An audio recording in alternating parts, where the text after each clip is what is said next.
Halli Casser-Jayne Show, talk radio for fine minds, airs Wednesdays, 3 p.m. Eastern, and is always available for your listening pleasure at HalliCasser-Jayne.com.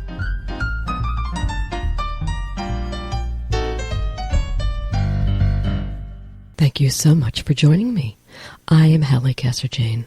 Today on the Halli Casser-Jayne Show, joining me at my table are former militant jihadi turned undercover agent Mubin Shaikh and psychologist Dr. and Speckhard, co-authors of a fascinating new book, Undercover Jihadi.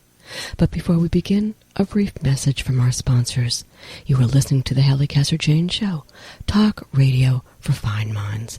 The Halli Casser-Jayne Show is always available online at HalliCasser-Jayne.com and a host of venues, including Blog Talk Radio. But be sure to visit us at our newest home on iHeartRadio. Today, the Halli Casser-Jayne Show is brought to you by Audible.com, a leading provider of spoken audio information and entertainment. Listen to audiobooks whenever and wherever you want. If you want to listen to it, Audible has it. With over 150,000 titles in virtually every genre, you'll find what you're looking for. Get a free audiobook and 30-day trial today by signing up at www.audibletrial.com/The Halli Casser-Jayne Show.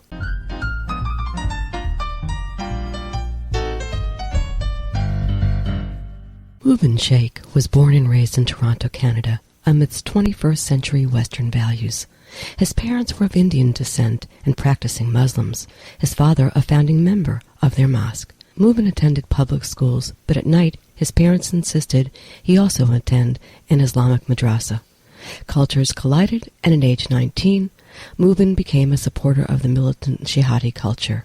The 9/11 attacks prompted him to travel to Syria and study Arabic and Islamic studies, deepening his knowledge of Islam. A chance encounter with the Taliban in Pakistan, and then exposure to Canadian extremists took him down the wrong path. He eventually relinquished his violent interpretations of Islam and volunteered with the Canadian Security Intelligence Service to fight international and domestic terrorism.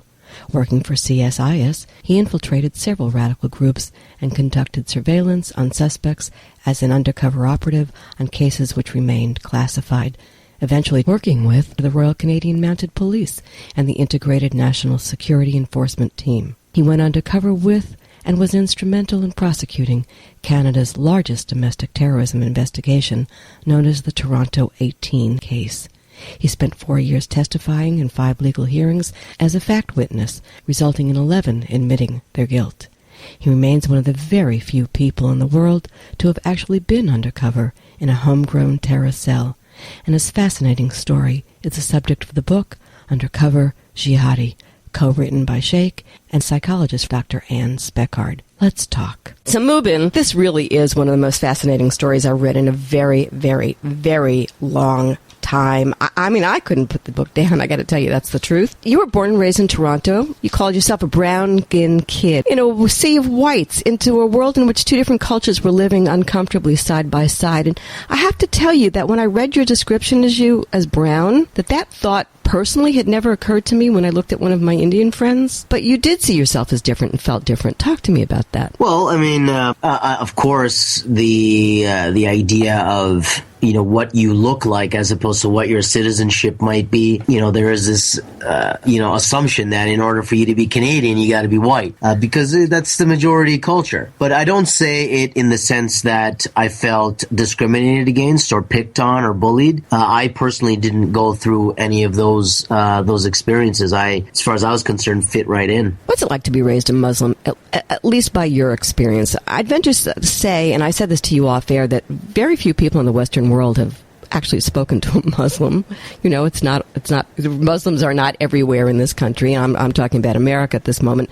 I mean, talk to me about it. Are the tenets of the religion all that different than Judaism or Christianity? Are the moral lessons, aren't they the same? Yeah, I mean, of course, according to some narratives, the Muslims are around every corner, right, waiting to take over. I mean, you're right. I mean, of course, it is the same Abrahamic message. It is the idea of the one God, that He sent, prophets and religious scriptures associated with those prophets. So in that sense, it draws from the same tradition. In many respects, Islamic law is very, very similar to Jewish law. But of course, what you're seeing today in the more extreme manifestations, or if you want to call it literal manifestations from 1400 years ago, that's the differentiating point between Islam today and Judaism in particular. So here's where I want to go with this. I find all of this so fascinating. Let's talk your childhood a little bit, because we are the sum of our parts, and what happened to you is in relation to what your childhood was like. You grew up in a Muslim home. Your father was he started the madrasa, didn't he, in your town? Yes. Okay. And you have a sister? Right? Yep. But life wasn't so wonderful in that little family enclave of yours. There were some uncles who took advantage of you. Talk to me about that childhood of yours. Yeah, I mean, I'm okay to talk about this. I mean, I've reconciled it in my head, and it's a long time ago, and I'm in a different place now, of course. But when I was young, 10 years old, 11 years old, there were relatives. There were relatives who, sexually abused, molested, not just myself, but my sister. And, this was a part of, my childhood history, and I talk about this in the book, that this is really what invigorated me with a sense of righting wrongs and seeking justice and fixing what was broken and preventing others from, doing these things to other people. So that was a part of it. There is, of course, a social conservatism that came with it, especially from the Indian background from which I come. There is a particular level of conservatism that may not be found in even Arab cultures. Some Arabs are very strict, others are not so strict. I came from a strict background and quickly learned that religion, for example, in the madrasa system that I grew up in. Although my father started it, I mean, he became busy with other things and really wasn't around to see, some of the clerics would beat the kids when they were younger. And so this introduces the idea of religion and violence, and religion being a violent experience. So this was also another aspect of what I was growing up in. Of course, juxtapose all of that with, by day, going to public school, open environment, multicultural environment, boys, girls, everybody, mixing freely, and then having to go back into this rigid, closed environment when the school day was over.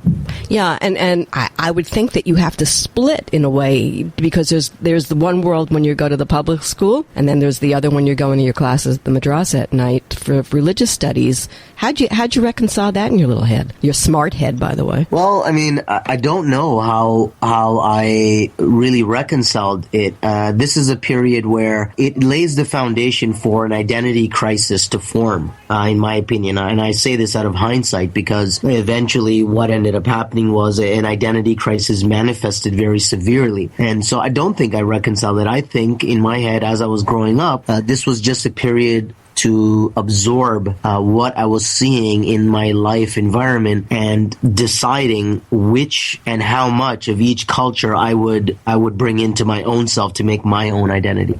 And do you think that happens to a lot of Muslim kids who, particularly in North America, where they may have whatever it is that comes with the family on the religious basis and the conservative kind of basis versus, the crazy Westerners? we as a culture are a little bit wacky. Do you think that that's a common theme that you could apply to everybody who might at some point become radicalized? Is that a theme? Most definitely.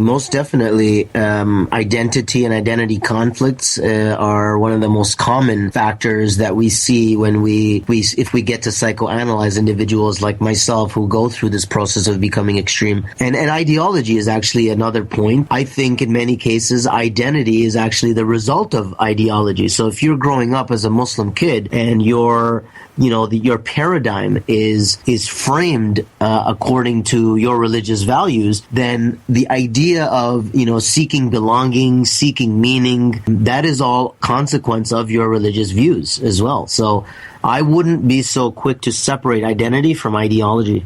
Well, that's an interesting point and well taken. I want to talk to you about your mom, and I want to talk to you about women, because you're extraordinarily normal throughout all of this, despite everything that happened. And when you came of that age, girls looked interesting to you. but you weren't supposed to touch. When all of that went on with the sexual abuse, you did go to your mom with that. She wasn't there for you. Was that part of the culture? Yeah, I think it is a part of the culture. I think we even see this attitude in Western, where it's like, it's hushed up. You don't talk about it. What are people going to say? How am I going to be perceived in my cultural community? And, we see this across the board. This is something, especially when it comes to whether it's domestic abuse or sexual abuse by relatives. And I mean, these are the facts when it comes to sexual assault. Stranger rape is actually not very common. It's actually people right, sure, who do these things to you. So, in that sense, I understood that my mother was helpless to do anything about it. As much as she was in anguish over it and would have liked for something to have been done, I can see that in her context, there wasn't really much she could do. Okay, so here's a kid who grows up in a pretty conservative home with great moral education, right, and moral ways, as other than, these uncles. What went wrong? Well, I would say, okay, so what happened to me was, while I was growing up with these values, I was still forming my identity. I was still trying to see, what values are going to resonate with me. Which ones am I going to internalize and make a part of my, my paradigm or my outlook? And what had happened was, and I mentioned this, of course, in the book, I had a house party when I was 17 that I got caught. And my parents were overseas, and my dad had told my uncle to check on the house. And of course, the day that I had this really rockin' party, my uncle, not one of the molesters, of course, he came up the front door, and I was busted. I mean, red-handed. And what happened was they made me feel extremely guilty about what I had done. And the only way I could figure out how to, fix myself, so to speak, was to become religious, because I knew that they valued the religious manifestation. They looked down on, of course, the Western culture and the activities that I was engaging in, even if they weren't really, drinking or drugs related. Just the idea that you're hanging around non-Muslim kids, you are going to receive non-Muslim values, therefore it's a threat to our value system, therefore don't hang out with them. And this is what I was inundated with. And so in my desire to absolve myself of the guilt that I was experiencing, I concluded I needed to get religious, and that's what begins to set me down the road towards extremist thinking. Can we talk Islam for a minute? I want to understand what I know that my listeners need, maybe some education, because I do think that we are very uneducated in this religion.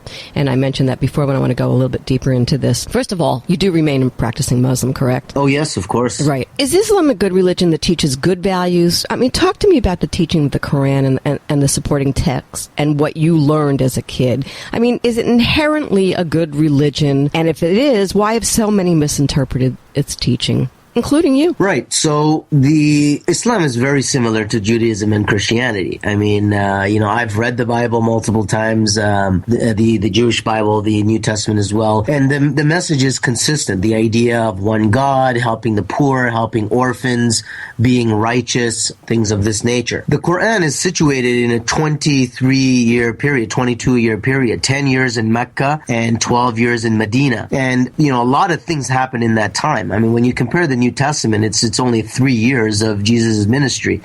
Jesus, peace be upon him, we say peace be upon him after mention of all the prophets. So when you have to compare, you have to look at it as situational, do a situational attribution. I mean, the Jewish Bible has, centuries of wisdom and teachings and history, and it has violence in it. When people ask, if you want to know about the history of war in the Middle East, read the Bible, okay? So you have 22 years of the nation.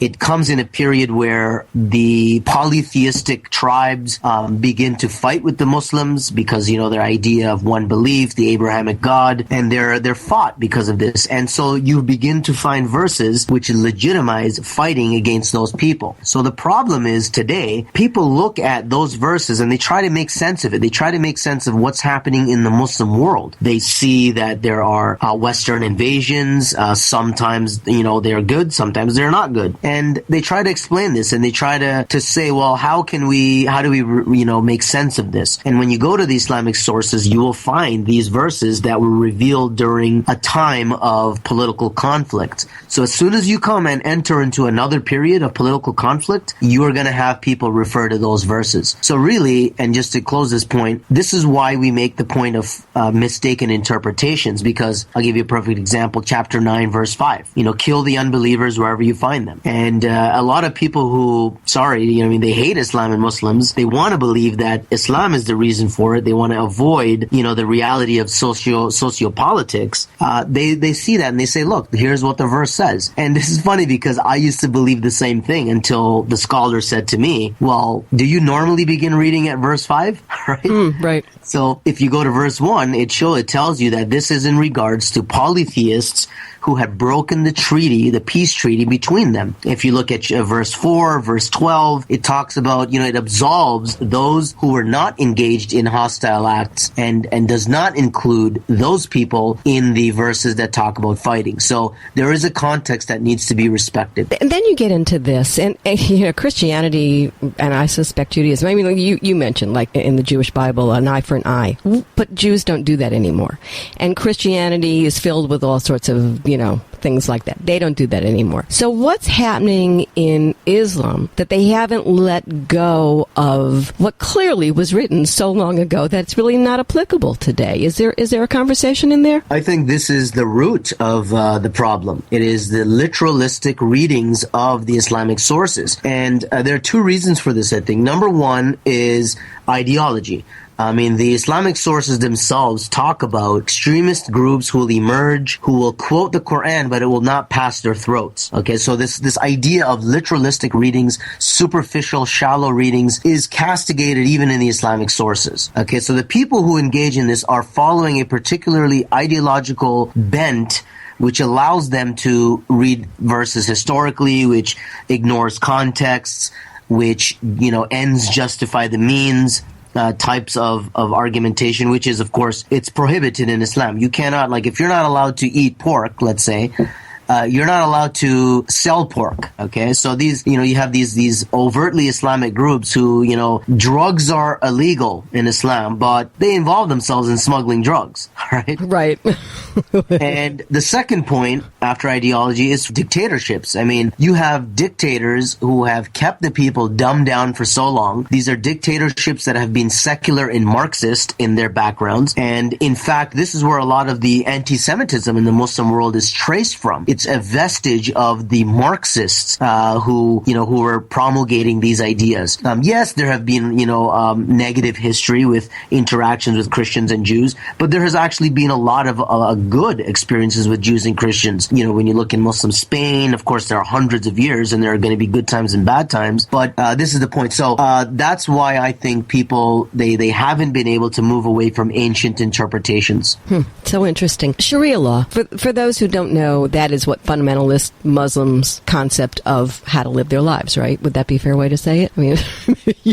You probably can say it better than I. Yeah, the Sharia is understood to be the juris corpus, all right, the legal tradition that is associated to the Islamic faith. It is like the halakha in Jewish law, and it's very similar. The rules on, divorcing women and inheriting property. And one of the reasons why the, Jews don't practice the more austere laws is because the temple was destroyed. There are no sacrifices at the altar anymore. And so if that was not the case, then you would be seeing this kind of Jewish Sharia, if I can call it that. But the Sharia itself, even in Islamic teachings, there are 5 principles to it. It talks about protection of property, life, genealogy, religion, so on and so forth.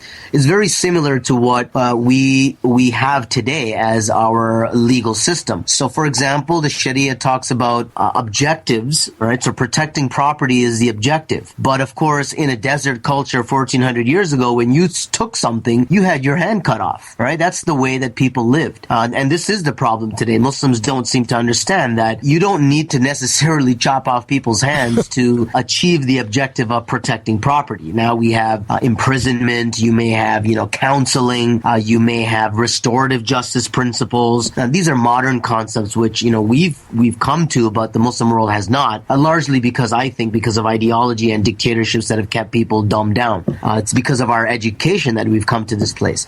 Just a quick point, for example, stave off the corporal punishment by the raising of doubt. Okay, this is another principle of Islamic law. This is very similar to Western criminal law when we talk about beyond a reasonable doubt. So there are objectives that are congruent with Western principles. It's just the howness of it that we have a serious problem with. I think that's a point that needs to really be punctuated, because maybe we shouldn't be blaming the people of the street who are getting a lot of the blame so much as the leaders who, to control whole parts of their society, are holding the thumb of, the hand of wrath over their people. Yes? Well, of course. I mean, military dictatorships, what are they known for, right? It's oppressing the people. It's, the people live in very austere, depressing, humiliating environments. This is why we succeed the way we do in developed nations, in Western nations, because we don't have to worry about that. We don't have to worry about being disappeared by the security services because, you're trying to launch,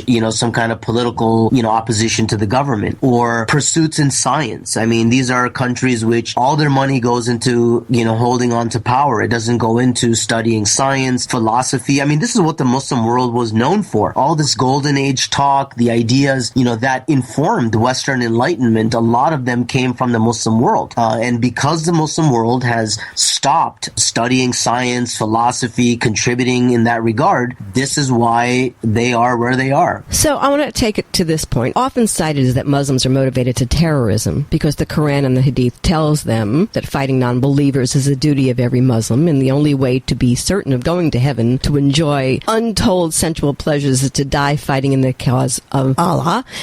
And if a Muslim can make it to heaven, we Westerners hear this all the time. One of the rewards are going to be their 72 virgins. What's this concept of martyrdom? And is this myth to be dispelled? And let me just say this to you, Mubin. You can see why Westerners at this point, considering 9/11 as well, are terrified of Muslims and may not, from our point of view, be looking at Islam rationally either. Talk to me. Well, the idea of martyrdom, this is again something that's common in religion in general. The idea of dying for a higher purpose and you receiving special rewards for doing so. Islam is no different in that sense. I mean, it talks about this, and especially when you refer to the Quran where these conflicts started to happen, verses were given to encourage people to go and fight because it was a small community. They needed to motivate people. So one of those motivations is, yes, you will, if you die in the sake of God, in the path of God, you become a martyr and you receive these special rewards. And one of those rewards, stated rewards, is this idea of what have been described as virgins, but the Quran actually talks about these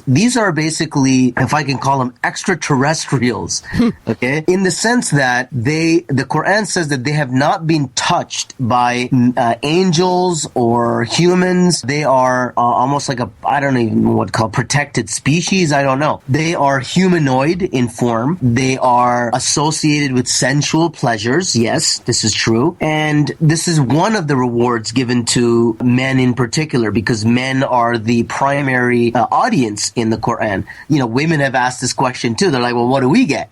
Right? And really the Quran says, look, whatever you want in paradise, you get. And so, I see it as in that time, it's talking to men, so it's talking about sensual pleasures. It's talking about a desert dwelling people, so heaven is described as having a lot of trees and gardens and rivers and streams. So these are things I think to encourage people to take on belief and to commit themselves beyond what people are generally willing to commit. To my mind, when you're young, you don't make decisions as readily as you need to or as smart as you might when you're older and a little bit more seasoned. And all religions, be it Judaism, Christianity, be it Islam, the Abrahamic religions, it seems to me that they're all filled with a whole lot of stuff that may be metaphorical even, may have been true at one time and now is not. I wonder, though, why right now it seems that approximately 23% of the world's population is Muslim, which equates to about, 1.6 billion Muslims worldwide. Currently, the latest incarnation of this militancy, this fundamental nature of the religion, is ISIS. And I was trying to find figures on how large their army at this point really is, Mubin, and I come from one that says 20,000, another 30,000. 150,000 up to 200,000, I've been told. That's 23% of the world population, and the number of recruits to ISIS, while not massive, certainly is significant. And I'm wondering what the hell is going on here, really? Fair question. I mean, we have to look at, again, socio-political context. I mean, ISIS didn't just obviously drop out of the sky. They are a direct result of particular consequences of Middle East invasions. Now, I want to take 2 points to this. One is to keep in mind there's a difference between explanation and justification. So when I say that, the war in Iraq laid the foundation for the creation of ISIS. In particular, what you're dealing with now is ISIS is largely staffed at the highest echelons by ex-Saddam Baathists. Okay, so this is the Saddam government coming back to take over again. And the reason this happened is because after 2003, when the Sunni Saddam government was deposed, a lot of the military, intelligence, police individuals lost their jobs. They were basically laid off and sent home. And the Shia government was then brought in because the majority of Iraqis are Shia, and the Shia government took over. Now, the Western troops that had been using the Sunni tribes to fight Al-Qaeda, they were suddenly being killed off by this Shia government. So this Sunni power base then turns away from the government, turns to Al-Qaeda in Iraq to regain their power that they've lost. This is the bare bones of what ISIS is about and where they've come from. However, aside from just the Western, military invasions in 2003 in particular, there is ideology. There is the ideology of what is called Salafi jihadi ideology. And this comes of Saudi Arabia. I mean, this we have to trace back to the late 1800s when the British went in, trained some of the Arab tribes to fight the Turks who had control over that region. Brits were, of course, fighting the Turks at that time. There was a whole thing with, World War I, World War II alliances, World War I alliances, and gave rise to this country called Saudi Arabia. And you had basically desert Arabs who suddenly came to power. The Wahhabis, who were the religious types at the time, one validated the other. And so because of Saudi Arabia's oil boom, you have billions of petrodollars that have been used to push out this very literalistic, shall I say, Bedouin type Islam throughout the world. And so these are the things that have given rise to what we're seeing now. Okay, so you, having gone through something pretty scary for parents to watch, obviously becoming radicalized, found your way. God bless you, right? Allah bless you. Why? What, you met one man who started to talk to you in a different voice and got you to listen in a different way. That was your experience. Well, what happens to all of these people who are out there by the tens of thousands? They can't meet that one sheikh who was so wonderful to you. What do you say about that? How do we stop this? How do we control this? Can we? Yeah, of course, right now the vast majority of Muslims completely reject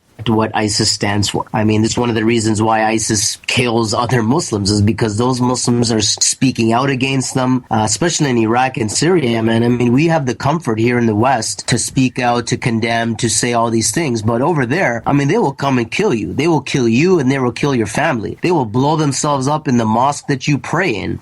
So in that, over there, it's very difficult. And you have Muslim fighters who are, keeping ISIS at bay, at least in Syria. These are Muslim groups, religious groups who are fighting both Assad and ISIS at the same time without much support from the West or even from the West. And I mean, they're getting more of the support from regional countries who are there. So what we can do about it is to promote or to at least support those mainstream Muslims that oppose ISIS, that uphold the concepts of, justice, the idea of, relevant interpretations and not seeking to replicate, 7th century Arabia Bedouin culture.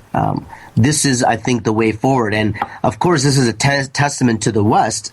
A lot of these great thinkers are products of the West. Me, myself, I can say, I subscribe to this ideology and whatnot, and all these stories of foreign fighters and Westerners. We cannot escape the fact that we are products of the West. And so I think that the way forward is for the West to understand that you will not achieve any kind of victory, tactical or strategic, by declaring this to be a war on Islam.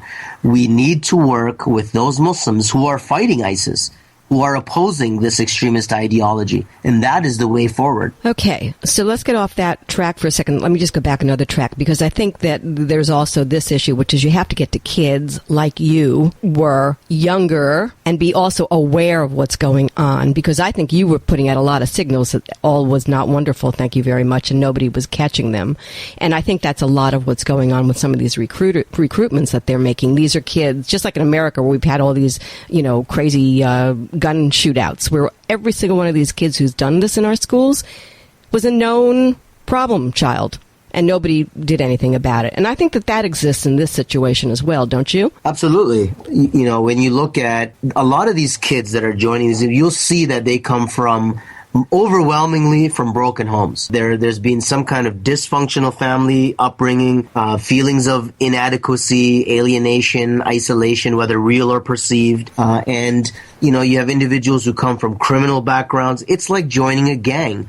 Whether that kid joins a white supremacist gang, white kid joins a white supremacist gang, black kid joins black urban street gang, or a brown guy, coming back to, how we started this off, right, or a brown guy joining his brown gang.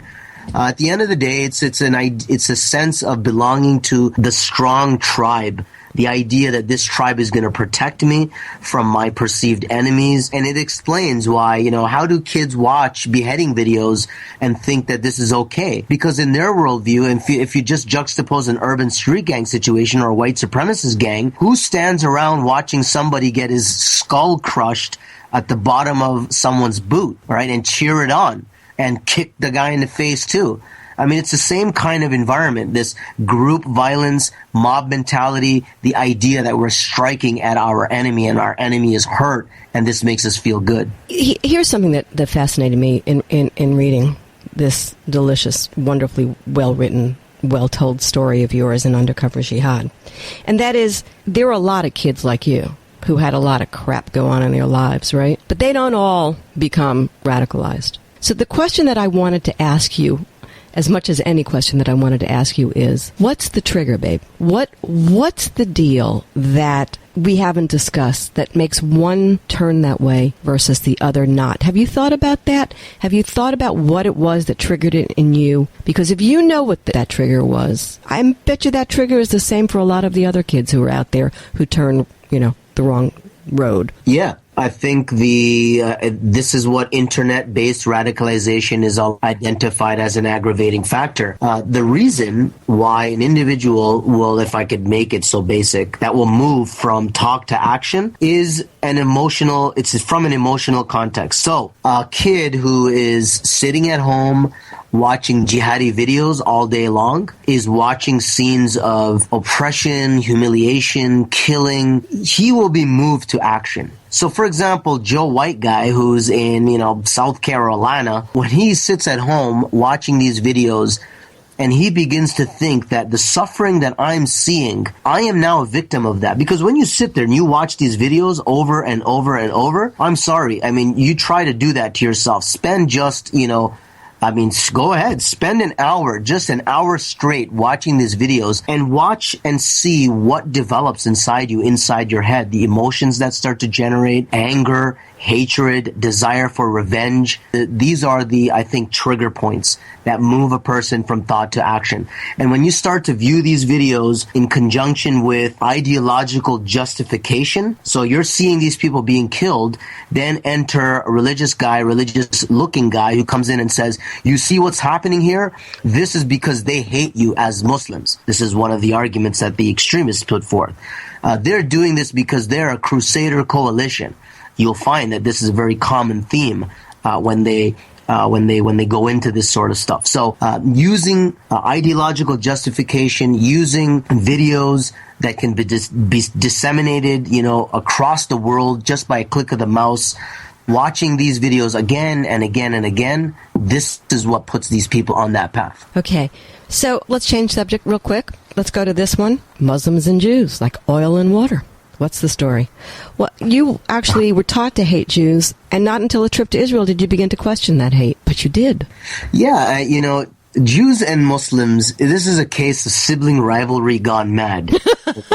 Really is. It really is. If you trace it all the way back to, the biblical texts that mention the sign of the covenant, that was circumcision, which was done with Abraham and Ishmael, it links Ishmael into that prophetic lineage. I mean, the Bible talks about, great nations will come from him, or whether it's the case of Isaac and, the idea that Sarah couldn't conceive a child and Abraham married Hagar, had Ishmael. The sign of the covenant is done with Ishmael. Then Sarah has Isaac. Then there is the whole, the Jewish covenant. And Muslims, the Quran teaches this. The vast majority and righteous people came from Bani Israel, the tribe of Israel. And Muslims believe that because the Jews rejected Jesus, they deviated in that sense. And the Christians then became, the true believers. And they deviated because they didn't accept the Prophet Muhammad, peace be upon him. And so the Muslims are now the selected people. This is the Muslim worldview anyway. So there is this competition between Jews, Christians, and Muslims, okay? Number two, the idea of hating Jews, this was really a product of secular Marxists. I mean, when you look at, after the establishment of the State of Israel, the Arab fight against the Jews was not on religious basis. It was a very secular Marxist approach, the PLO, all these groups that emerged. Then you see the religious switches flipped on. You can then refer to some of the criticisms made of Jews in the Quran. I mean, the same criticisms that were made of Jews in the Jewish Bible even. So that is another component. And three, here I am. I'm hearing both things. I go to Israel. This is 1998. And I had a positive experience. And these things, so I had a positive experience. I'm not Arab. I don't have this Arab fixation with Israel, right? This is where the Palestinian issue comes in. And it's a very real issue, of course. Ultimately, you get it together, you go back to Canada. Lots of stuff happened. I don't want to give away the story of the book in total because I want everybody to read it. But I want to talk to you about your work as an undercover jihad. You joined forces with the Canadian Security Intelligence Service to fight international and domestic terrorism. Right? At great risk to you and your wife and your young children at the time, I believe, and your father, who had been the prominent member of the Muslim community. You infiltrated several radical groups and conducted surveillance on suspects as an undercover operative, ultimately getting in with the group that became known as the Toronto 18. This part of the book, so riveting, I had to stop and remind myself I wasn't reading fiction. That's how extraordinary this was to me. But I want to talk to you about, forgetting your experience, now you saw it from the outside in, I should say, to somebody else's experience, to many people's experiences. How did that change how you viewed this whole problem that we have with these, these cells, these terrorists? What did you learn most? Well, one of the biggest observations was how similar to myself a lot of these individuals are and were. I could have very easily come under, an active investigation, and maybe I did, and I still don't know about it. But what I saw was, mirrors of myself. I mean, other kids who are going through an identity crisis, relying on deviant ideology, doing the exact same things that I myself was doing. And it also taught me how well we do our work here in the West. I mean, I'm sure, of course, there are demonization narratives of national security agencies. I mean, they're not angels. They're not Boy Scouts. I mean, you're dealing with bad people doing bad things or wanting to do bad things. But I was struck at how we get over backwards. I mean, we go out of our way to make sure that we meet the legal tests before we lay charges on people. We endeavor to a very robust legal system and judicial processes in order to assign guilt and to lay convictions. And so this is something that, in fact, made me relatively, very pro national security agencies, is that contrary to what people might describe them as doing, they don't go out, picking names, Muslim names out of a hat and, just haphazard decide to lay charges on people. I mean, they go after people because those people have been caught up in nets, for a reason.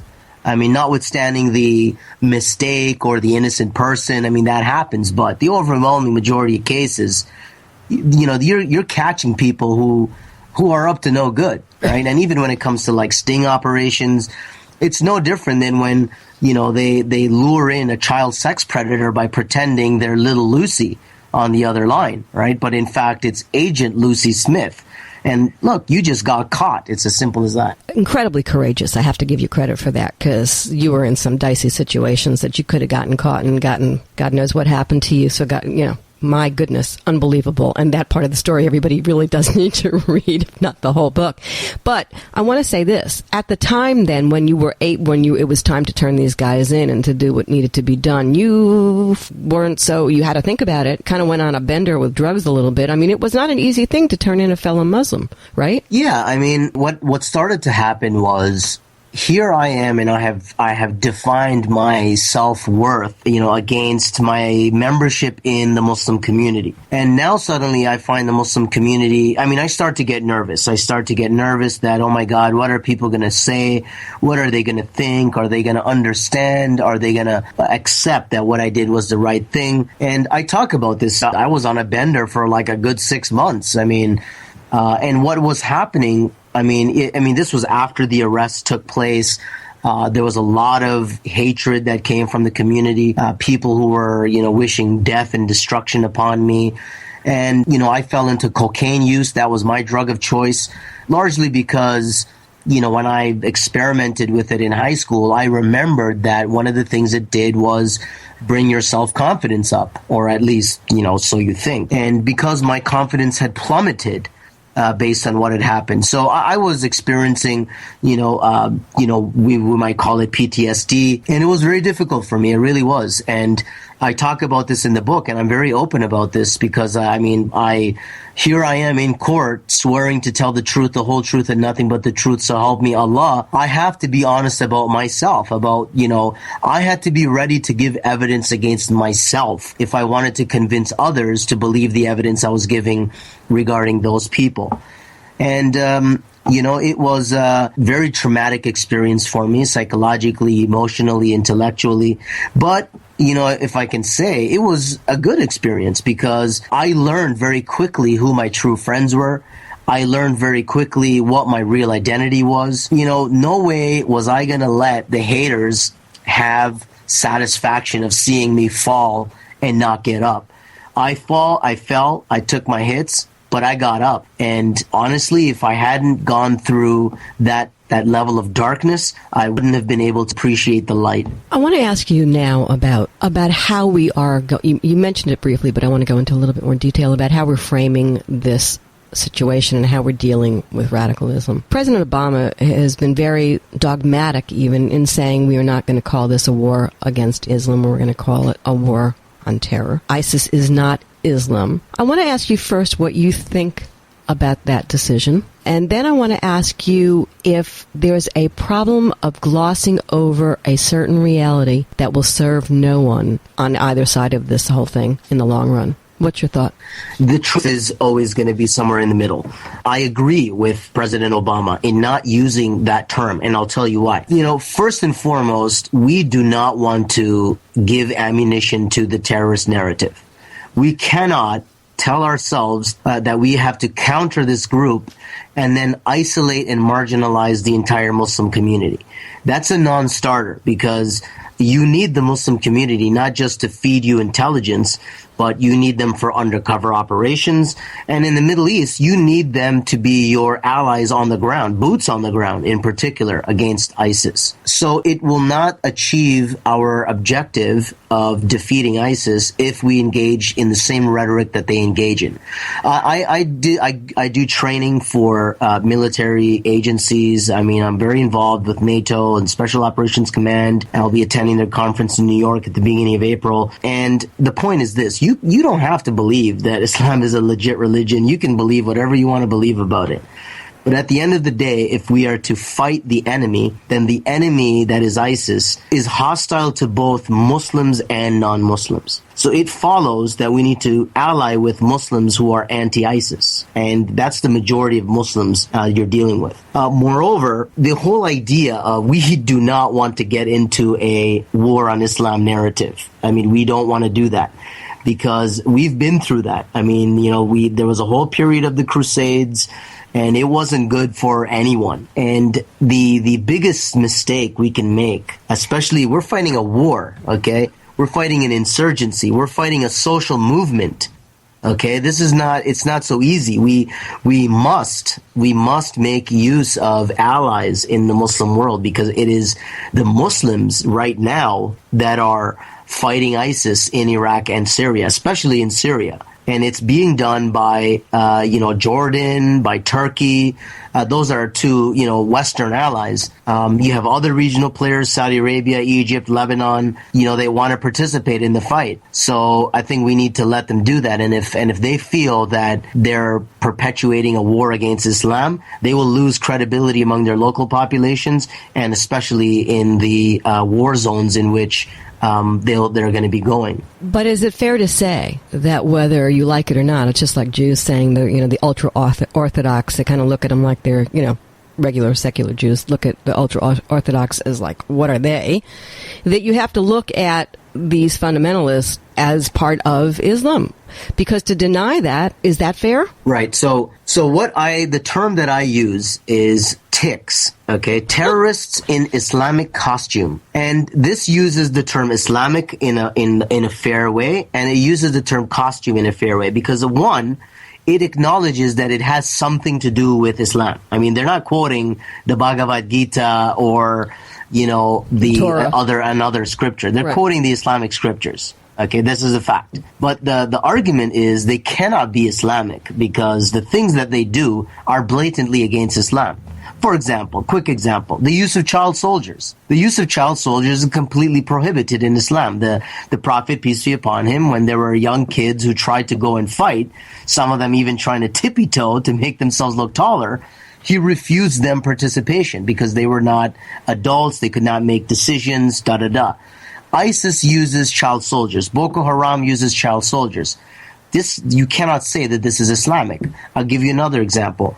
The Caliph, the original Caliph, Abu Bakr, in his exhortation to the Muslim soldiers, he said, do not kill women and children. When you come upon people who are in monasteries, leave them alone, pass them by. Now you have ISIS that is driving these people out of monasteries. You have churches that have been in the Muslim world for hundreds of years. Nobody destroyed them. The Muslim rulers that were around for hundreds of years, they didn't destroy them. But here comes this group, suddenly they're destroying them. So what we say is that, in fact, what they're doing is the opposite of Islamic teachings. And this is why the majority of the Muslim world oppose them and fight them, laying their lives down in that cause. Okay. What about the Muslim community? Why isn't leadership collectively standing together on the top of rooftops or someplace and just shouting, stop the madness? I mean, you said that you want to see more comprehensive development by Muslim leaders with government backing. I'm so glad to hear you say that, but embellish that. This is one of my biggest beefs, and I've had Imans on the show, and etc. I don't understand why, seriously, you don't hear somebody get on the White House front lawn, if you need be, and just say, okay, this is enough. We're all going to work together and we're going to stop this. Why not? Why hasn't it happened? Yeah, there are a number of issues that are with this. Number one, I maintain that the vast majority, they have condemned ISIS, they have condemned these groups. On one hand, they don't get coverage, okay? Number two, you have people who preach very superficial understandings of Islam. So, this whole idea of taqiyya, okay, this is a concept that has been spread out, that Muslims, are allowed to lie. And so, so this creates a second problem, is that demand Muslims speak out, but when they speak out, people say, oh, well, it's taqiyya anyway, right? So it creates an impossible standard to meet. A third issue is condemning terrorism will not end terrorism, just like condemning violent crime doesn't end violent crime, okay? Another point is that, let me just say, I do believe that more needs to be done, okay? I will say, for example, in Tunisia, there are thousands came out to oppose terrorists after what happened in the museum attack. In Libya, in the beginning stages, when it's unfortunate NATO just walked away from it and kind of let things break apart. But NATO, Libyans were out in support of NATO fighting against Gaddafi.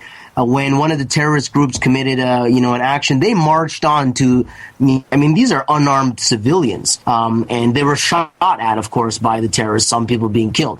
In the West, I would like to see, Muslims come out in droves, in big numbers, protesting, and it does happen. I don't think there's enough of it, and even when it does happen, there's not enough coverage of it. So this is what I mean by amplifying the voices of those Muslims who stand in opposition to ISIS and other groups. I mean, there are Muslim groups who are working very closely with government. I mean, of course, on the other side, some people accuse them all of being, Muslim Brotherhood infiltrators. I mean, you got to be realistic. At the end of the day, if you're making the claim that the top levels of your national security agencies have been infiltrated, well, then you've lost. Okay. So you need to people need to get this out of their heads. Listen, I mean, the American establishment, the institutions that are there, don't think for a second that they're going to let people promulgate views which are not consistent with the American interest at home and abroad. Yeah, I just do think there could be, and I'm going to listen to this word I'm going to use, it could be a kumbaya moment. If you could get rabbis, imams, and, whoever else up there together and everybody collectively say, we are in this is not religion. This has been hijacked. So it's not just the Muslim leaders. It needs to be, I think, everybody across the board to make it work. If the world is becoming saturated with all of this, just animal behavior, beheadings, my God, it's just bizarre, right? I mean, it's like back to the Dark Ages. Do we stand a chance to win against these barbarians? Well, we need to be consistent with our values, I think. We also experience radicalization. After the attacks of 9/11, we started to think torture was okay. So we need to be careful we don't become the very monsters we're trying to fight. And the reality is that we are fighting monsters. I mean, like you said, not just beheadings, but burning people alive, crucifying them, hanging them from bridges. I mean, these were things that were done very long ago in the world. The way to defeat them is to remain consistent with our values. Giving due legal process is very important. I believe. I'm a big believer in that. I sat through public prosecution for 4 years, 5 legal hearings, giving testimony, and I saw the way in which we, exercise judicial processes, evidence. We're very fair and very just in the way that we approach this, and we need to stick to that. This, I think, is the most important thing. It can be done. I mean, but we need to be aware of our limitations. Pushing a button and thinking everything can just be disappeared by bombing them into oblivion, that's not a solution. I mean, you have General Stanley McChrystal, head of special operations for a time, General David Petraeus. They both said, you cannot kill your way out of an industrial-sized insurgency. So there is a role for fighting, but there is a role for the public narrative. And this is something that I invest in, the public narrative. It doesn't have to be a kumbaya thing. I mean, if you want to think about it from military psyops, psychological operations, it tries to do the same thing. It informs and influences people's behavior by putting forward a narrative that resonates among the masses.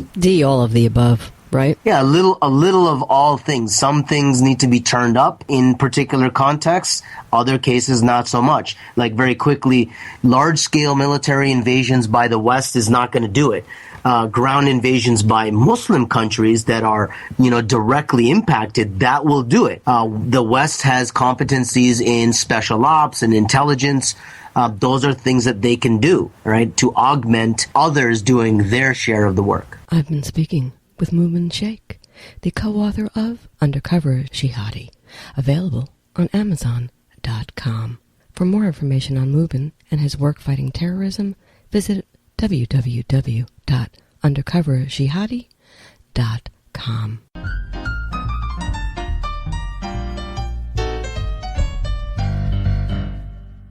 Dr. Ann Speckhard, the co-author of Undercover Jihadi, is an adjunct associate professor of psychiatry at Georgetown University Medical School and of security studies in the School of Foreign Service at Georgetown University. Dr. Speckhard has been working in the field of post-traumatic stress disorder since the 1980s and has extensive experience working throughout the world. She's the author of Talking to Terrorists, Fetal Abduction, and co-author of Warrior Princess. Dr. Speckhard is a frequent contributor to the Halli Casser-Jayne Show. Let's talk. Hey, so Anne, welcome back to the Halli Casser-Jayne Show. It's always nice to have you here, particularly to discuss the extraordinary story of Mubin Shaikh, so wonderfully written by the both of you. And for the sake of full disclosure, I did write a blurb for this book, folks. I gave it my thumbs up. I want you to all pick it up and read it. So Anne, his story is something else.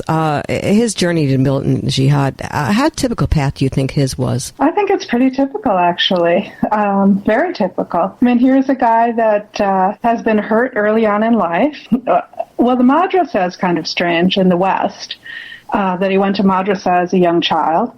And just falling in with a crowd of kids that, young adolescents and a bit older, that were into militant jihad, and he just went for it. It resonated with the things that were hurting inside. When I was reading the book, I mean, what you lay out for the reader is that there was a perfect storm of events for him. And I wonder in the collective, in all of these guys who wind up doing this, if that would be probably true as well. I want to punctuate and further our conversation down that road. Well, my view is that any violent ideology has to find its hooks inside of the person. So there's got to be something that's hurting inside. You know, it's not just about politics, that you're angry about the political situation, therefore you're willing to go off and join a militant jihadi groups. There's got to be something else inside that it resonates to you. It gives you a positive sense of identity. It gives you belonging. It gives you an outlet for anger that you maybe have about other injustices, things that happen to you, but now you can generalize that to a broader cause, and you can just let all your anger fly out of you. Well, Mubin and I discussed his childhood and the various pieces of the puzzle that came together to put him forward on this. But, there were a lot of people just like him who have very similar backgrounds who don't make the choice. And I asked him about that. I was curious as to what you think is the trigger, the difference between a person who does go down this bad route versus one who doesn't, given the same set of tools to work with in life. Well, again, it's exposure, what you're exposed to, how you try to heal yourself. And there's as many hurts as there are in the world, there's as many ways to heal. But if you're exposed to a group and it offers you an outlet for your anger, then that can be very powerful. Whether you pick it up or not, it's an individual choice. And Mubin was already, kind of going the tough guy route, so that fit with the identity that he was building. Okay, so that choice then is what versus those who do, and there has to be a specific there, because the story is told 1,000-fold over and over and over again. And if we could map that trigger piece, maybe that would give us some answer as to how to stop it before it even gets there. Well, the trigger piece may be exposure. I mean, think about it. I lived in Belarus, and Belarus is a terrible country. They live under a dictator, but they have a long, long history of being repressed. Stalin came in and took all their thought leaders and shot them point blank, one by one. And all the grandmothers have warned their children and grandchildren, don't fight back against your government, just be quiet. And they've basically learned to be rather dissociative in the face of things that are horrible. So here's a whole group of people that have all the injustices that another group of people is facing, and they do absolutely nothing. They don't go out in the streets and protest, and they don't become terrorists. They're not exposed to a violent ideology, and they've also been trained by their culture not to respond in that way. And in Mubin's case, he was trained to defend Islam, to be angry if it was insulted in any way. He was raised with a fair degree of violence in his Islamic teachings. That in the madrasa they hit him. And he had an inner hurt that resonated to a message of hate. And then he was exposed to a group of guys that were into this message of hate. If he had never been exposed, he wouldn't have triggered. Okay, that's a fair answer. I want to talk to you about religiosity. Religion can be like alcoholism. and drug addiction and sex addiction. And for some, it's the same elixir. It's just religion versus drugs or alcohol. Does that play a role in some of this? Sure. If it makes you forget what's hurting. I mean, think about it. If somebody's willing to strap on a suicide vest and go and kill themselves, and if they're believing an ideology that's religious, they can get the sense of euphoria that they get the euphoria because their brain is delivering opioids to them because they're about to violate the instinct to stay alive. But they can translate that all into religious euphoria. I'm about to go to paradise. And yes, of course that plays a role, and it can be quite addictive. Mubin admitted that having been sexually abused by his uncles, and it's certainly part of the mix that led him down the road to radicalism. In fact, we can name all the bad things that happened to Mubin, or who happened to any of these guys who go off to fight with ISIS or become Al-Qaeda or do whatever the heck it is that they wind up doing to themselves. But I want to take this down to excuses. And I think we have to be very careful, at least I feel that way, about, yes, there are psychological reasons for whatever any of us do, I'm sure. But there can be also using the negativity in our life as an excuse to do some of the things that we may choose to do that aren't always the smartest choices we make. Is that fair to introduce into this conversation? Absolutely. And whenever I look at terrorism, I look at it as a lethal cocktail that's made up of four things. There's a group, there's an ideology, and the ideology is always wrong because I don't care what your cause is. There's no reason that you should target civilians for it.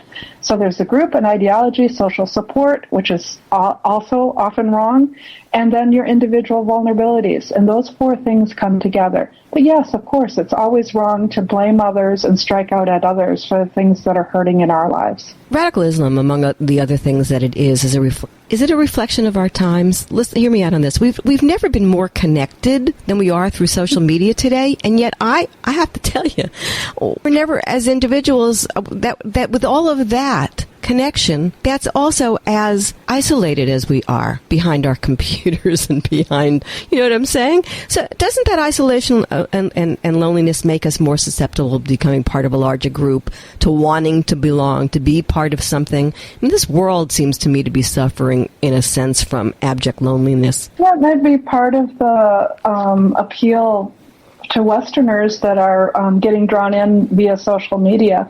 But for me, I see it much more that they're looking for a sense of identity and adventure. You know, that these are people that are off their life track. You know, when you look at their individual profiles, they're usually not doing real well. And here this group that they've been exposed to over the internet is offering them what looks like a real adventure, sometimes offering them love. I mean, there's love affairs that happen, like Shannon Connolly in Denver, who was Skyping with her ISIS lover. And, you know, if you fall in love, then you're totally blind to everything else. One voice made all the difference to Mubin, and he was lucky because he had that one voice come to him. But others out there, it seems like there's a mass madness, and one voice is not going to fix it all. Do you feel that mass madness? I definitely feel the madness, but I've always believed that one person can make a huge difference. I mean, look at Martin Luther King and what he did with his nonviolent civil rights movement. One person can totally change a crowd of people. And that Sufi imam that spoke to Mubin, you know, God bless him, and may many, many more rise up like him that speak to the people that are misguided in following the ISIS ideology. You're a psychologist. Mm-hmm. Right. Well, you've talked to a lot of terrorists. The title, by the way, of one of your great books, Talking to Terrorists, a segment of the Halli Casser-Jayne Show for all of you who want to go and find that segment and listen to it. There are certainly criteria that you can name that lead people taking these violent paths. But I'd like to ask you something else. Why are some cultures, no matter how much the world beats them, able to rise above and accomplish and thrive, while others simply seem to succumb to blame and lethargy, and even pick up weapons of destruction to be used in violence. It's as if they always see themselves as victims and they blame everybody else. Is that written into certain societies that needs something that needs to be addressed? Every culture has its history and its story. So definitely, if the story is that you're always a victim and someone else is to blame, then that's the way you're going to be raised, and that's going to be your mindset, and you are more easily going to resonate to an ideology that tells you that's true. And every culture also has its ways of raising its children. So if children are raised to value education, if they're raised gently, without violence, and raised with a hope and optimism, then that's what they're going to go for. And we see that many times. We see that with immigrants that come over, and if their culture is that type of culture, suddenly their kids just take off. It doesn't matter if they landed here in poverty. But if you're a culture that beats your kids and tells them it's somebody else to blame, those kind of people are going to go on a different path. So if you apply that to Islam, and I think that there is a certain reality to that in Islam right now, not everywhere, but maybe in certain patches of it, the long-term effort to restructure, to stop this from continuing, no joke, could take centuries, no? Not necessarily. I know in Sweden, they changed in a generation on how they raise their children. They just decided we're sick of child abuse, and they passed a lot of laws with teeth in them, and they changed their entire culture on how they dealt with child abuse. And most Islamic cultures have fallen behind in the last hundreds of years, and cultures that are, third world and falling behind oftentimes aren't raising their kids gently, unfortunately. And think about it, if you open the gates to violence, if you raise your kids violently and teach them that violence is the way you solve problems, then certainly they're going to be much more open to these kind of movements. So once they get lost on the path, the only way to stop them shy a miracle, which is what happened in Mubin's case as far as I'm concerned, is bullets. How do we change that? Well, it's not only bullets, but sometimes it's force to stop a person and throw them into a jail cell. And, the way to contain force is through force, oftentimes. But then you can take a gentler approach, and you can try to figure out what's going on with the person. And, anytime you hold something over them to say you need to cooperate, you need to change, in order to gain your freedom, in order to gain more possibilities, hopefully you can see change. Some people will refuse to change, but others will be cooperative. Well, I was thinking more in terms of ISIS, Al-Qaeda, large groups. We had 20,000 of them in the prison in Iraq, and they did, they sorted through and they figured out which ones they didn't think would be amenable to change, but others were released, and I would have been all for working with the hardcore. I think that sometimes when you get people that are highly passionate, you can redirect them. I've been speaking with Dr. Ann Speckhard, co-author of Undercover Jihadi, available at Barnes & Noble. For more information on Dr. Speckhard and her work, visit her website at www.annspeckhard.com.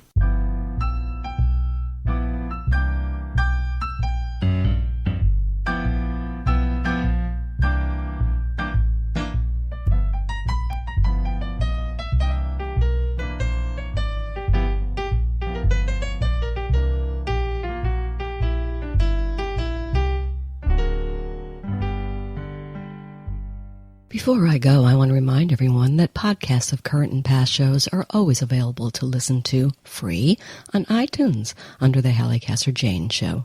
The Halli Casser-Jayne Show is also available for download via Spreaker.com, Stitcher.com, BlogTalkRadio.com, and a host of other venues. Google the Halli Casser-Jayne Show, and you will find us. Of course, podcasts of our shows, both past and present, are always posted for your listening pleasure at HalliCasser-Jayne.com, which I hope you'll visit often for the latest information on our upcoming segments.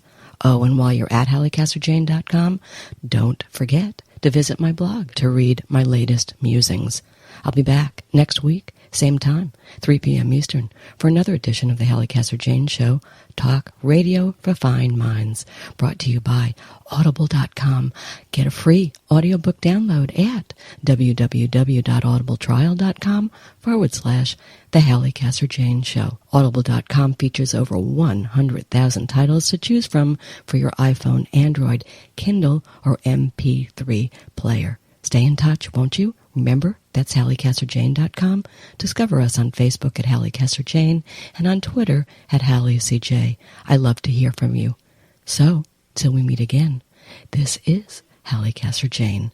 It's a wrap.